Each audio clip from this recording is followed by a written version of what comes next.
आइए इसको विस्तार से समझते हैं। आज की इस गहरी चर्चा का मुद्दा एक ऐसी चीज है जो मॉडर्न सॉफ्टवेयर इंजीनियरिंग की पूरी नींव को कह सकते हैं कि दोबारा सोचने पर मजबूर कर रही है। बिल्कुल, और ये कोई छोटी मोटी बात नहीं है। हाँ, हम आज एक बेहद स्पेसिफिक और सच कहूं तो ग्राउंड ब्रेकिंग एक्सपेरिमेंट का विश्लेषण कर रहे हैं।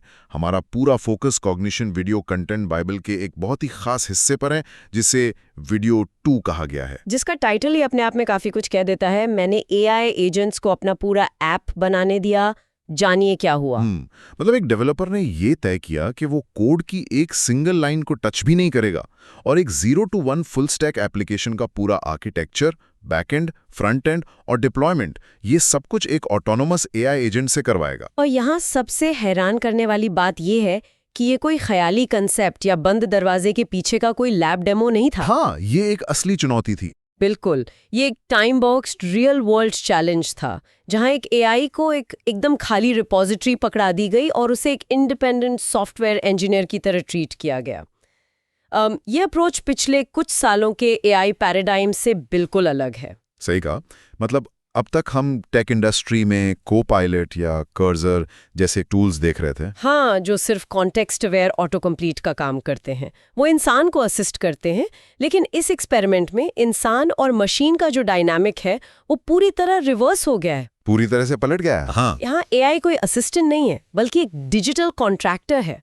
और जो डेवलपर है उसका रोल कोड लिखने से शिफ्ट होकर सिर्फ सख्त निगरानी और हाई लेवल ऑर्केस्ट्रेशन तक आके रुक गया है, जो कि एक बहुत बड़ा शिफ्ट है। जब एक मशीन को टर्मिनल एक्सेस और आर्किटेक्चरल ऑटोनॉमी दे दी जाती है तो वो सिर्फ सिंटैक्स जनरेट नहीं करती, वो सिस्टम लेवल डिसीजंस लेती है। ये शिफ्ट साफ तौर पे बता रहा है कि हम कोड लिखने से ज्यादा इरादा या इंटेंट डिफाइन करने पर फोकस करने वाले हैं। और इंटेंट डिफाइन करने की इसी सख्त बाउंड्री को टेस्ट करने के लिए इस एक्सपेरिमेंट में 4 बहुत ही ब्रूटल, बहुत ही सख्त नियम सेट किए गए थे। हाँ, वो नियम जानना बहुत जरूरी है। तो रूल नंबर 1, इंसान सिर्फ और सिर्फ स्पेसिफिकेशन यानी स्पेक डॉक्यूमेंट लिखेगा। इंसान के कीबोर्ड से कोड ब्लॉक या कॉन्फ़िगरेशन की एक लाइन भी नहीं आएगी। मतलब पूरा जीरो कोडिंग। एकदम जीरो। रूल नंबर 2, जिस एआई एजेंट को ये टास्क दिया गया, जो इस मामले में क्लाउड कोड था, उसे सिर्फ ये टेक्स्ट बेस्ड स्पेक, एक बिल्कुल खाली फोल्डर और टर्मिनल का पूरा कमांड लाइन एक्सेस दिया जाएगा। ये टर्मिनल एक्सेस वाला पार्ट आर्किटेक्चर के नजरिए से देखे तो बहुत क्रिटिकल है। बिल्कुल है। और रूल नंबर 3 तो सबसे दिलचस्प है। इस पूरी प्रक्रिया के दौरान इंसान एआई के सवालों के जवाब दे सकता है, हाई लेवल गाइडेंस दे सकता है, लेकिन अगर एआई कोई बग लाता है या कोड ब्रेक होता है तो इंसान खुद उस बग को ठीक नहीं कर सकता। एआई को खुद एरर लॉग्स पढ़ने होंगे और फिक्स पुश करना होगा। हाँ। और चौथा रूल, इस पूरे प्रोसेस का सख्ती से टाइम नोट किया जाएगा ताकि पता चले कि असल में काम कितनी तेजी से हो रहा है। अगर हम इन नियमों को देखें तो ये एक अल्टीमेट स्ट्रेस टेस्ट है।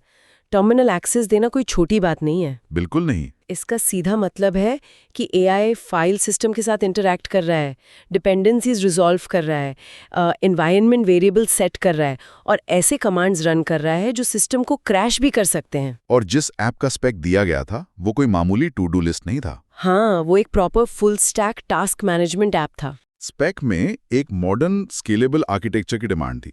मतलब रिएक्ट का फ्रंट एंड, नोड.जेएस और एक्सप्रेस के साथ बैक एंड, पोस्टग्रेस एसक्यूएल जैसा डेटाबेस और ऑथेंटिकेशन के लिए जेसन वेब टोकन्स यानी JWT। और रियल टाइम अपडेट्स के लिए वेब सॉकेट्स भी तो थे। अरे हाँ, वेब सॉकेट्स। और आखिर में कोड को लोकल मशीन पर नहीं बल्कि वर्सल या रेलवे पर डिप्लॉय करने का इंस्ट्रक्शन भी था। ये बिल्कुल वही स्टैक है जो आजकल ज्यादातर SaaS स्टार्टअप्स अपने शुरुआती फेज में यूज करते हैं। किसी भी अनुभवी इंसान को भी इस पूरे सेटअप को करने में, डेटाबेस माइग्रेशन में और राउटिंग सेट करने में एक अच्छा खासा वक्त लगता है। सही कह रही हैं। यहाँ स्पेक डॉक्यूमेंट बेसिकली एक टेक्निकल ब्लूप्रिंट का काम कर रहा था। हम अक्सर इंफ्रास्ट्रक्चर एज कोड की बात सुनते हैं, लेकिन यहाँ हम लिटरली स्पेक एज कोड देख रहे हैं। बिल्कुल। तो चलिए पहले घंटे के एक्शन पे फोकस करते हैं। जैसे ही एआई ने स्पेक पढ़ा और टर्मिनल कमांड चलाना शुरू किया, उसकी शुरुआत की स्पीड लिटरली दिमाग खराब करने वाली थी। माइंड बॉगलिंग थी। पहले 1 घंटे के अंदर ही एआई ने पूरा फोल्डर स्ट्रक्चर खड़ा कर दिया।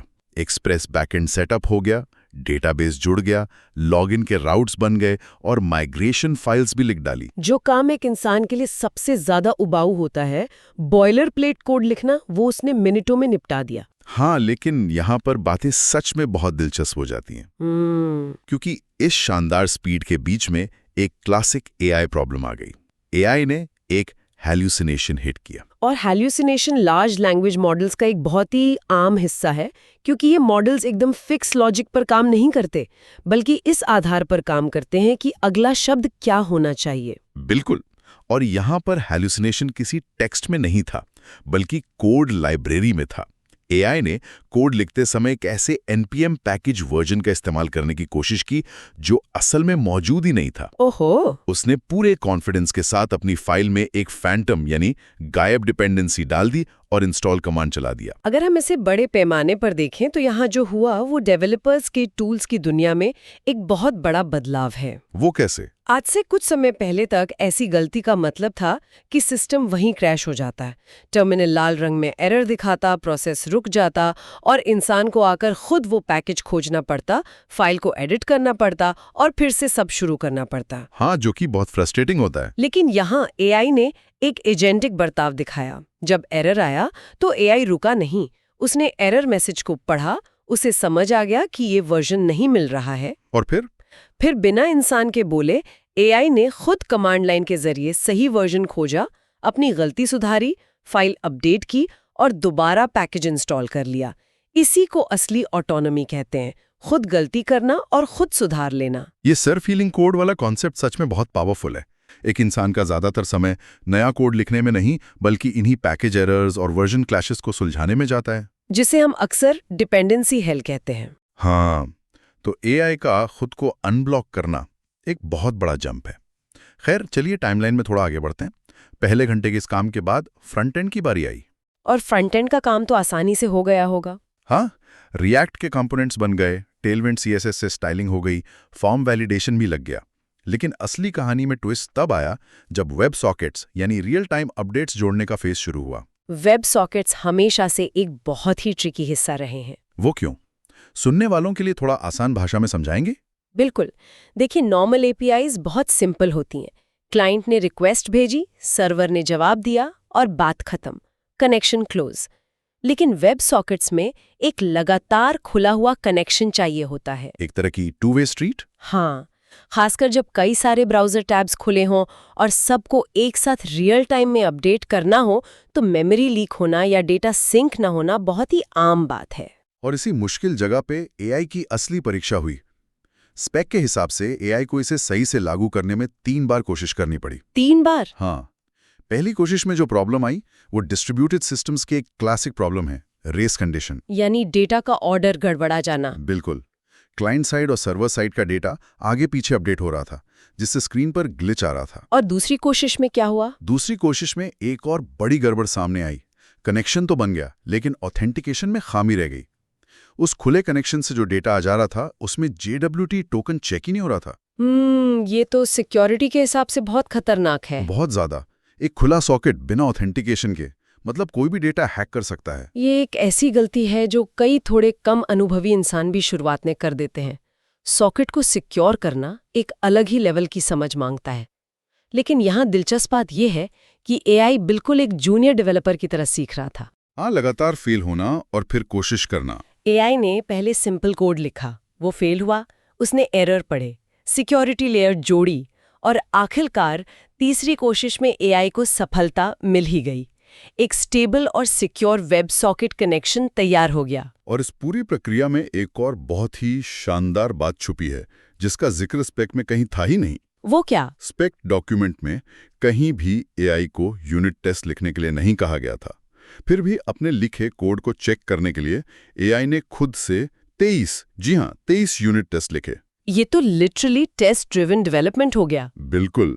जो टेस्ट पहली बार में फेल हुए, उन्हें उसने खुद ही डिबग किया और तब तक कोड बदलता रहा जब तक वो 30 के 30 टेस्ट पास नहीं हो गए। ये दिखाता है कि इन मॉडल्स की ट्रेनिंग में अच्छी कोडिंग प्रैक्टिस कितनी गहराई से बैठी हुई है। बिना किसी इंसान के दबाव के खुद का टेस्ट लेना ये एक एआई एजेंट की मैच्योरिटी दिखाता है।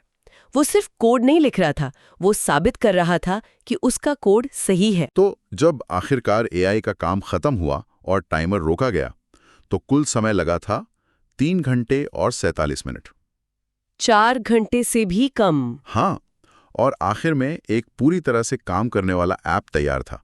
साइन अप सही से चल रहा था, टास्क बन रहे थे, ड्रैग एंड ड्रॉप काम कर रहा था। और वो रियल टाइम वेब सॉकेट्स? एकदम परफेक्ट।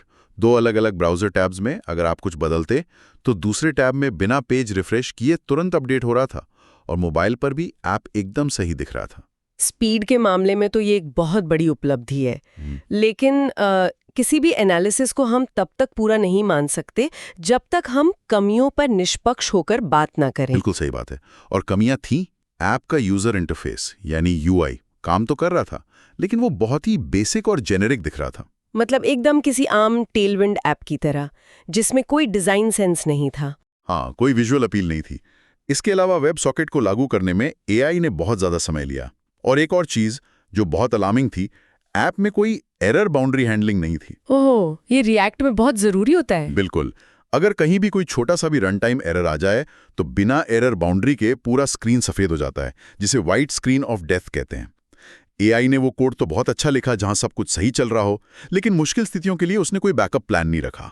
इससे एक बहुत ज़रूरी सवाल उठता है कि इस पूरे आउटपुट की असल वैल्यू क्या है। आप क्या सोचते हैं इस बारे में? देखिए, अगर एक मिड लेवल डेवलपर इस ऐप को बनाता तो शायद उसे 6 से 8 घंटे लगते। हाँ, दुगना समय। लेकिन वो डेवलपर एरर हैंडलिंग अच्छे से करता, डिज़ाइन भी बेहतर बनाता, क्वालिटी शायद बेहतर होती। हाँ। लेकिन सबसे अहम बात यह है कि एआई ने इसे 4 घंटे से भी कम समय में बिना किसी इंसानी मदद के बना दिया। और उस 4 घंटे में वो इंसान क्या कर रहा था? एग्जैक्टली, वो इंसान अपना कोई और ज़रूरी काम कर पा रहा था। असली फायदा कोड की क्वालिटी नहीं, बल्कि इंसान के समय की बचत है। तो इस सब का आखिर मतलब क्या है?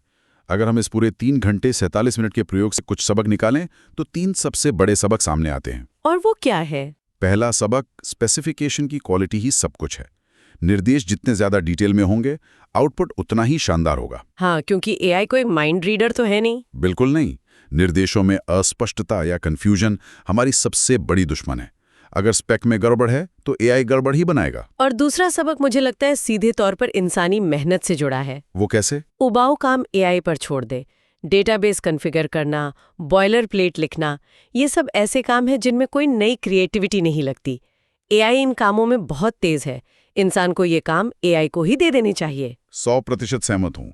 और यही हमें तीसरे सबक पर ले आता है, इंसानी दिमाग की जरूरत आखिर है कहाँ? हाँ, ये जानना बहुत जरूरी है। ऐप के डिजाइन के लिए, बड़े आर्किटेक्चर के फैसलों के लिए और उन मुश्किल स्थितियों या एज केसेस के लिए अब भी इंसान की बहुत जरूरत है। मतलब एआई एक काम करने वाला ऐप बना सकता है, लेकिन एक बेहतरीन और यूजर फ्रेंडली ऐप बनाने के लिए इंसान का टेस्ट और अनुभव ही काम आएगा। बिल्कुल। और अगर हम इसे आज की दुनिया से जोड़ें, जो लोग टेक फील्ड में हैं या कोडिंग सीख रहे हैं, उनके लिए जानना बहुत जरूरी है कि खुद को रेलेवेंट कैसे रखा जाए। सही कहा। अब कोडिंग के सिंटैक्स रटना उतना जरूरी नहीं रहा जितना कि ये समझना कि एक एआई एजेंट से सही काम कैसे निकलवाना है। एक डेवलपर अब एक कोडर से ज्यादा एक मैनेजर या डायरेक्टर बन गया है। ये डायरेक्टर वाली बात एकदम सटीक है। तो आज के इस पूरे विश्लेषण का सार यह है कि कैसे उन लगभग 4 घंटों ने सॉफ्टवेयर डेवलपमेंट के भविष्य की एक साफ तस्वीर हमारे सामने रख दी है। एक ऐसी तस्वीर जहां इंसान और मशीन का रिश्ता पूरी तरह से बदल रहा है। आखिर में चर्चा खत्म करने से पहले सुनने वालों के लिए एक ऐसा गहरा सवाल छोड़ना चाहूंगा जिस पर भले ही उस रिपोर्ट में सीधे बात ना की गई हो, लेकिन वो इसी पूरी जानकारी से निकल कर आता है। कौन सा सवाल? हमने देखा कि एआई का सारा आउटपुट इस बात पर निर्भर करता है कि स्पेक कितने अच्छे से लिखा गया है।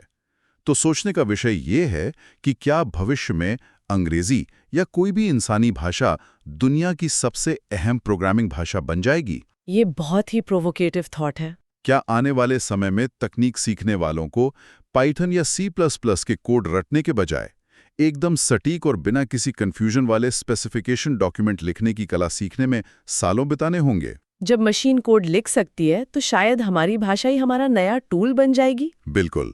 इस गहरे और दिलचस्प विचार के साथ आज की इस चर्चा को हम यहीं विराम देते हैं।